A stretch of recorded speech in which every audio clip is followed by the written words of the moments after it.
काला जादू किया, वशीकरण लड्डू दिया, फेमस एक्ट्रेस ने कर ली खुदकुशी। अब खुला एक बड़ा राज। एक्स बॉयफ्रेंड ने एक्ट्रेस की बंगाली मां पर लगाए गंभीर आरोप। खुद के परिवार ने कर्जे में डुबाया। मौत के 9 साल बाद फिर खुला मामला। बालिका वधू फेम एक्ट्रेस प्रत्युषा बनर्जी का नाम आज भी लोगों के जहन में जिंदा है। आनंदी का किरदार निभाकर वो घर घर में मशहूर हो गई थी।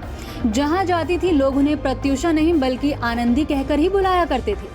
चाहा करते थे कि उनकी बेटी या बहू बिल्कुल आनंदी जैसी हो। उनके फैंस उन्हें दिल से पसंद करते थे। कम समय में वो बहुत फेमस हो गई थी। टीवी का एक बड़ा नाम बन गई थी।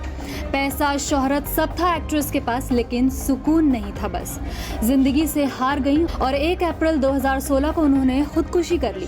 और जब ये न्यूज़ बाहर आई, उनके फैंस के पैरों तले जमीन खिसक गई थी।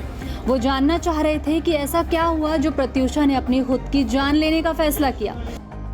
एक्ट्रेस की मौत के बाद उनके एक्स बॉयफ्रेंड राहुल राज सिंह शक के घेरे में आ गए। मीडिया रिपोर्ट्स में लिखा गया कि राहुल ने उनके साथ अच्छा सलूक नहीं किया। प्रत्युषा शादी करना चाहती थी, लेकिन राहुल ने उन्हें छोड़ दिया। बहुत कुछ कहा गया, बहुत कुछ लिखा गया, लेकिन आज भी उनकी मौत की गुत्थी सुलझ नहीं पाई है। और देखते ही देखते 9 साल बीत गए। इसी बीच अब प्रत्युषा बनर्जी के एक्स बॉयफ्रेंड राहुल राज सिंह खुद सामने आ गए हैं और एक्ट्रेस की मौत को लेकर बड़े बड़े खुलासे कर दिए हैं। उन्होंने प्रत्युषा की बंगाली मां पर सवाल उठाए हैं, परिवार पर कई इल्जाम लगाए। इन इल्जामों को सुनने के बाद प्रत्युषा के फैंस गुस्से से भर गए हैं। राहुल ने आरोप लगाया कि प्रत्युषा की मां काला जादू करती थी और एक बार उन्होंने उन्हें वशीकरण लड्डू खिलाने की भी कोशिश की थी। अपने रीसेंट इंटरव्यू में राहुल ने कहा, आप जानते हैं कि बंगाली होने के नाते प्रत्युषा की मां भी पूजा पाठ करती थी। एक बार प्रत्युषा ने मुझे अपनी मां से लड्डू लेने से रोका था। प्रत्युषा ने मुझे वो लड्डू ना लेने के लिए कहा था क्योंकि वो वशीकरण का लड्डू भी हो सकता था। फिर मैंने कहा कि मैंने एक बार लड्डू खाया था। प्रत्युषा बनर्जी के एक्स बॉयफ्रेंड ने यह भी बताया कि एक्ट्रेस के माता पिता अक्सर अपनी बेटी के नाम पर लिए गए कई कर्जों और उनसे जुड़ी EMI के भुगतान को लेकर उनसे झगड़ा करते रहते थे।